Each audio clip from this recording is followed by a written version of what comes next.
Hola, bienvenido nuevamente a una nueva cápsula de fresado de piezas y conjuntos mecánicos. Hoy día vamos a, como actividad, conocer los tipos de fresas y tipos de fresado de la máquina fresadora. Y vamos a realizar una clasificación de la misma.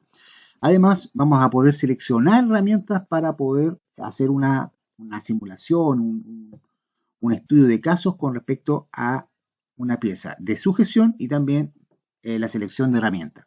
Todo ello, ¿cierto?, con el fin de que podamos en algún momento pronto hacer una pieza fabricada por medio de fresado.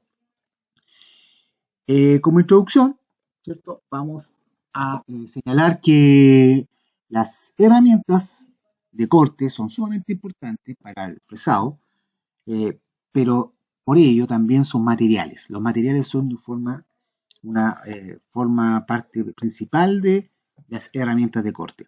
Acá se listan 4 tipos de materiales para herramientas de corte. ¿Ya? ¿Cuáles son las propiedades mecánicas fundamentales para poder seleccionar la herramienta correcta en los materiales correctos? Es que a mayor, por ejemplo, el carburo de metálicos son mucho más resistentes que los aceros al carbono para o como herramientas de corte. Y justamente en el orden que están, o sea, hacia allá, van mejorando su calidad y su resistencia, su dureza y su tenacidad. ¿Ya? Por lo tanto, hacia el otro lado va descendiendo su calidad o su resistencia. Entonces, es sumamente importante conocer este tipo de materiales. Luego, vamos a la clasificación propiamente tal de los tipos de fresas. Recordemos que las fresas son las herramientas de corte de la fresadora. Podemos clasificarla en 3 grandes grupos como tipo de corte, tipo de diente y aplicación.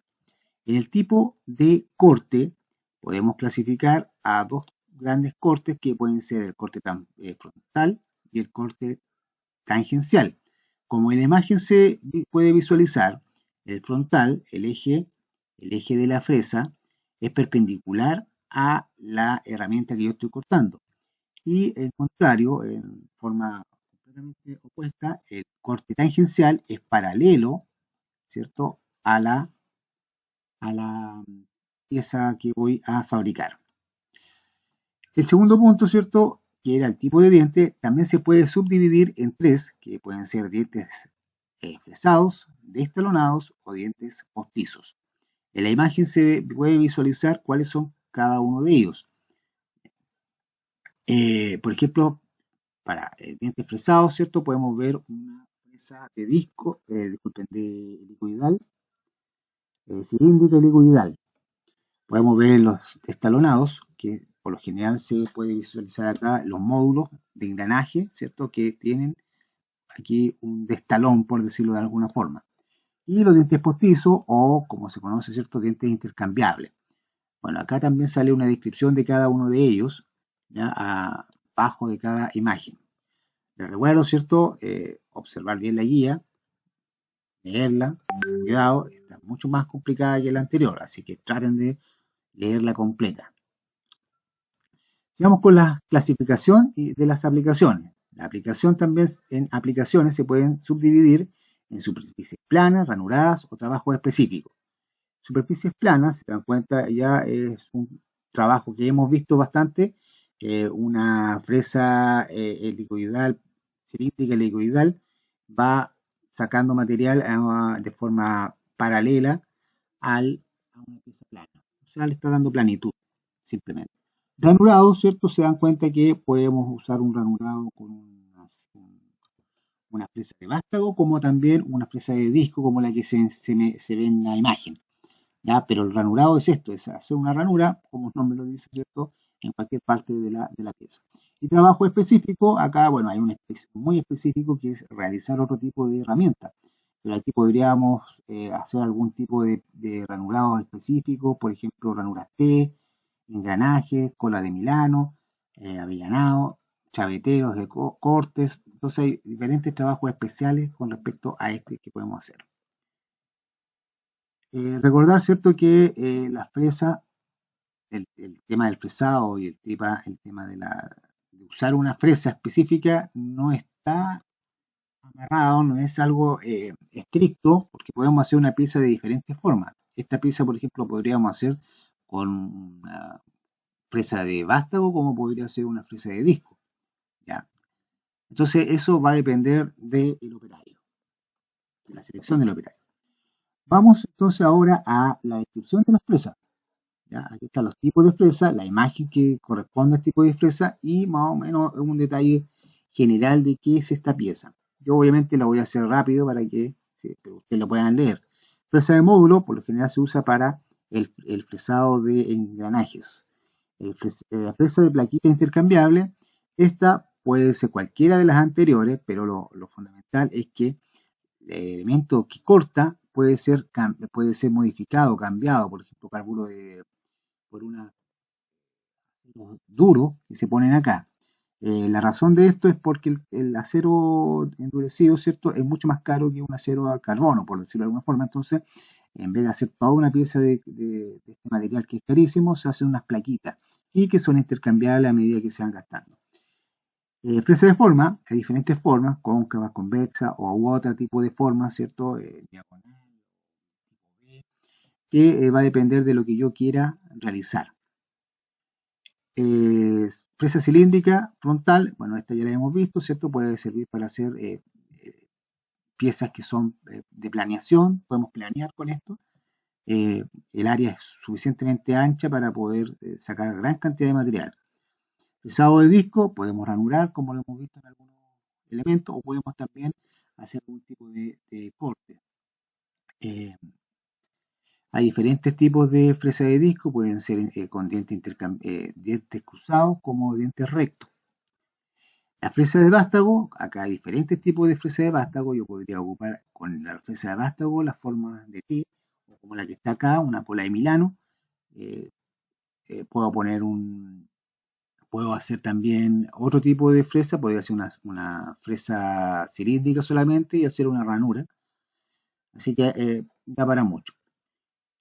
Entonces, ya sabiendo las herramientas, vamos a ver el tipo de fresado, o sea, cómo yo utilizo las herramientas de allá, de arriba. ¿Se dan cuenta? Fresa de módulo.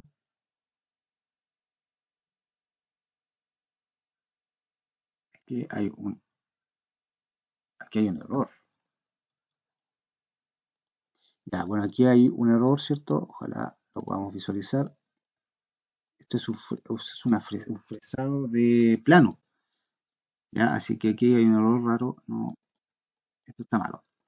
Esto es un fresado plano, ¿ya? O de planitud. ¿Ya? Y bueno, como dice acá, sirve para piezas de superficies planas como las que están acá. Es un planeado.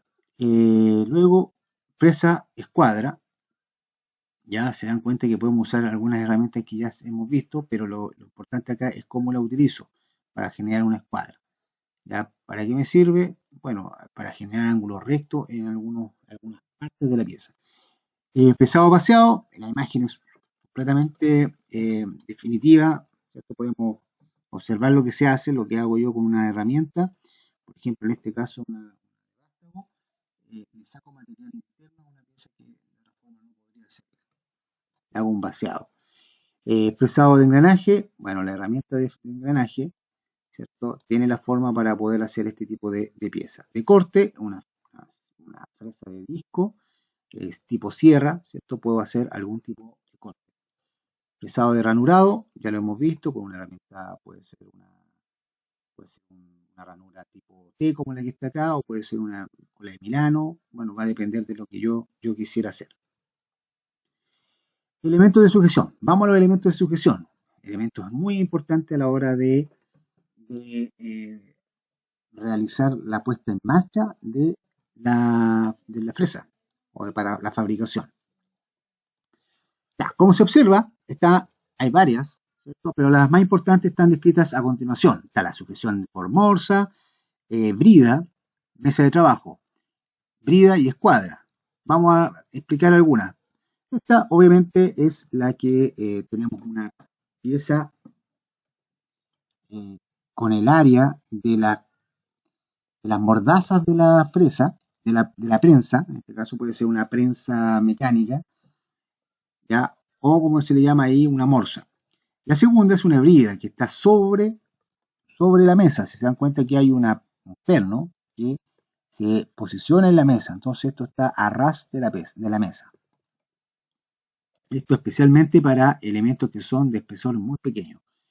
Sujeción con brida y escuadra. Se dan cuenta que la brida todavía está acá, con este perno, sujetado a la mesa, pero también hay una escuadra que le da una altura y es en especial para elementos o piezas que yo quiero fabricar de forma, en este caso, cilíndrica, pero si se también dan cuenta que hay una pieza aparte, otro elemento que me va a servir para que esto no resbale, no se mueva.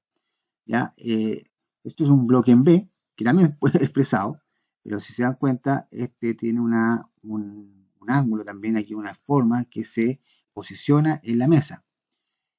¿Y por qué usar estas tres y no usar a lo mejor la morsa? Es porque en este caso habrían dos puntos de sujeción, que serían en las mordazas de la morsa, de la prensa, y en este caso fíjense que hay 1, 2, 3 puntos de sujeción. ¿Ya? Entonces, a la hora de apretar esto con un cilindro, con una morsa, ¿cierto? Es probable que salga disparado. En este caso, hay mucho más puntos de apoyo que van a evitar eso. Dispositivos especiales, están hechos para justamente apurar ciertos procesos que son repetitivos. Entonces, yo lo que hago no es posicionar a cada rato, ¿cierto?, el dispositivo, sino lo que es la pieza. Se acaba esta pieza, la termino de construir, cambio la pieza, no cambio el dispositivo. Especialmente para elementos, piezas que yo quiero hacer en gran volumen. Sujeción entre puntas. Se dan cuenta también, esto parece un torno, que no es un torno, esto es un elemento especial que se pone sobre la mesa de la fresa, que se llama cabezal divisor, y en la contrapunta hace, ¿cierto?, que estos quede apretados, ¿cierto?, y una sujeción bastante, para que esto no se balancee y no baje, no haga un tipo movimiento que a la hora de tocar esto, ¿cierto?, se deforme, ¿ya? Ahora, una de las cosas que hay que tener en consideración, a diferencia de esta, es que en este punto el cilindro tiene que tener un agujero, ¿cierto? Aquí, en este punto. Tenemos que hacerle un agujero en el torno, ojalá en el torno, para que quede centrado. ¿Para qué? Para poner la contrapunta, igual que en el torno. Ya.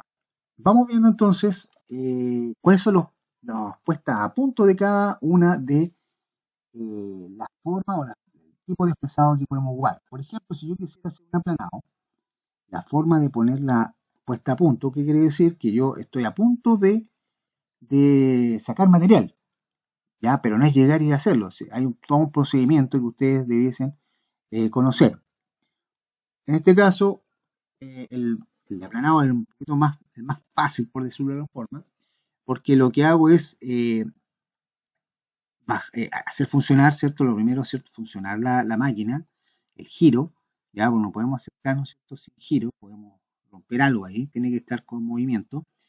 Y para poner el cero, yo me acerco hasta sacar una pequeña cantidad de material. Y ahí me posiciono en el tambor graduado y esto se puede mover a cero. Entonces, ¿qué estoy haciendo ahí? Mi altura puede ser, le puedo poner el cero. Este es mi cero relativo respecto a la pieza, donde yo voy a sacar en cota cero. Bueno, retirar, ¿cierto? Retirar en este caso, acuérdense que no se mueve en la pieza. Entonces yo retiro la pieza, la herramienta queda ahí, y le doy la profundidad que yo calculé. En este caso, no hemos calculado profundidad, vamos a asumir que es un dato que yo les puedo dar. Pero hay un cálculo de profundidad que vamos a ver más adelante. Cuando hay que hacer en cuadro, ya, y yo tengo una distancia que yo conozco, en este caso como la que está allá abajo, yo conozco el cuadro que tengo, este PB que está ahí. Yo lo debo saber o calcular, ¿ya? Pero cómo yo este cálculo lo llevo a la fresa, o sea, cómo yo, sabiendo que este cuadro tiene que tener una distancia, lo llevo a la pieza. Hay un procedimiento, ¿cierto? Como siempre. Hago lo mismo de arriba, ¿cierto? Veo la posición del cero del tambor, ¿cierto? Veo en este caso la profundidad que yo debo tener. Luego posiciono la pieza a un costado lateral de la herramienta, se dan cuenta cómo está aquí, y ahí también posiciono un cero, pero en el carro transversal. Entonces, mi carro transversal tiene un 0, mi profundidad tiene un 0. Vuelvo a poner la pieza, pero ahora, ¿cierto? Le sumo el PB que yo quiero obtener. O sea, bajo la pieza, me posiciono con el PB que yo necesito, bueno, ya sería la última, en la 6, y ahí sí puedo bajar con la profundidad que se supone que ya calculé. ¿Ya? Pero aquí el dato importante es ponerme en el lateral de la pieza. En el ranurado, en el ranurado pasa algo muy parecido, ¿ya? Yo debo saber el X, en este caso el X es vamos a ver si está por aquí, el X es la distancia que hay desde ese punto a acá, ¿ya? Entonces, ese desplazamiento yo debo conocerlo, ¿ya? Y me pongo lo mismo, pues me posiciono en el lateral, y posiciono el 0 en el tambor, bajo la pieza, me desplazo el X, echo a andar el movimiento y empiezo a hacer la ranura con la profundidad que se supone que también debo conocer. En este caso, una profundidad A. Ahora cambia todo cuando yo debo hacer algún tipo de ranurado o algún tipo de pieza, ¿cierto? Un perforado incluso en una pieza que es cilíndrica. Ya, por lo general yo lo que debo saber acá es que esta pieza cilíndrica tengo que ranurar, ¿cierto? Justo en el centro. Por lo tanto, aquí hay un cálculo que yo puedo hacer. Yo debo saber el diámetro de la pieza cilíndrica, el diámetro y el diámetro de la pieza, o sea, de la herramienta. En este caso, una pieza de vástago. Conociendo estas dos cosas, yo lo que puedo calcular, como la fórmula lo indica, es el desplazamiento, para justo dejarlo en el centro. Dice que D de la pieza más el D de la herramienta lo divido en 2 y voy a obtener el X.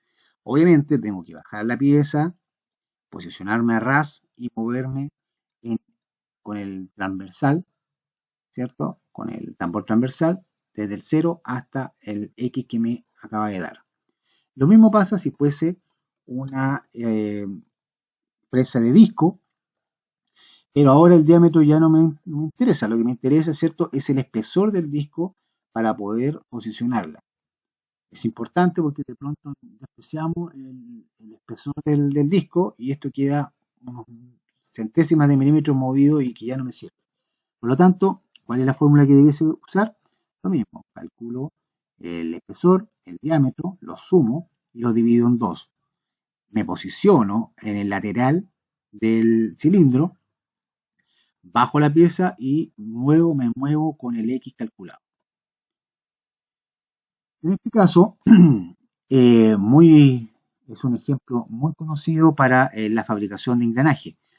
Conozco el espesor, en este caso puede ser del módulo, y me ayudo con dos escuadras tipo talón, y debo, por lógica, ¿cierto?, saber que la distancia que está entre ese punto al lateral del espesor del módulo debe ser igual que el otro lado. O sea, este X' tiene que ser igual a este X'.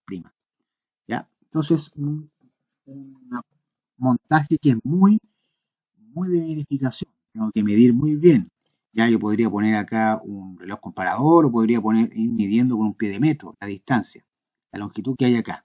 Pero ¿cómo conozco esta X'? También hay una fórmula.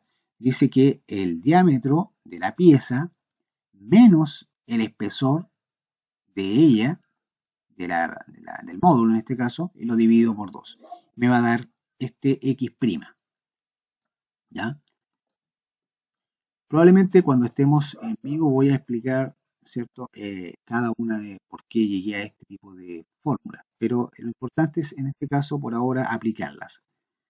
¿Ya? Hay un ejemplo, que es el siguiente. Dice, los datos de la pieza 100 milímetros, o sea, este es 100 milímetros. El diámetro de la pieza es 12. Y yo, ¿qué debo hacer para encontrar el centro de la pieza? Por lo tanto, yo me posiciono en el lateral, ¿cierto? Pongo en 0 el tambor transversal y luego, ¿cierto? Calculo y me da que esto es 56. ¿Por qué? Porque sumo ambos, los 100 más los 12 y lo divido en 2. O sea, 112 dividido en 2 me da 56. 56 es el movimiento transversal que yo debo hacer para poner justo la pieza en la herramienta. Sin nada más que decir, entonces muchachos, me despido. Ahora sí, acá está el formulario. Vayan al formulario, hay un código QR ahí para si es que no pueden entrar de otra forma. Y ojalá les doy todas las vibras y la buena suerte para que les vaya excelente. Me despido y nos vemos. Hasta luego.